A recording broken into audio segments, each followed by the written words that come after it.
Magandang araw nga pala sa inyong lahat, guys. Share ko nga lang pala itong mini setup namin ng breakfast, guys. Yan nga pala yung mga setup namin ng breakfast. Assorted croissant.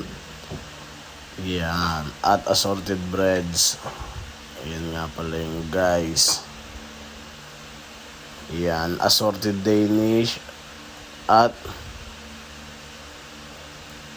yan, ensaymada, donut, lemon thyme, bisting, crappin, muffin.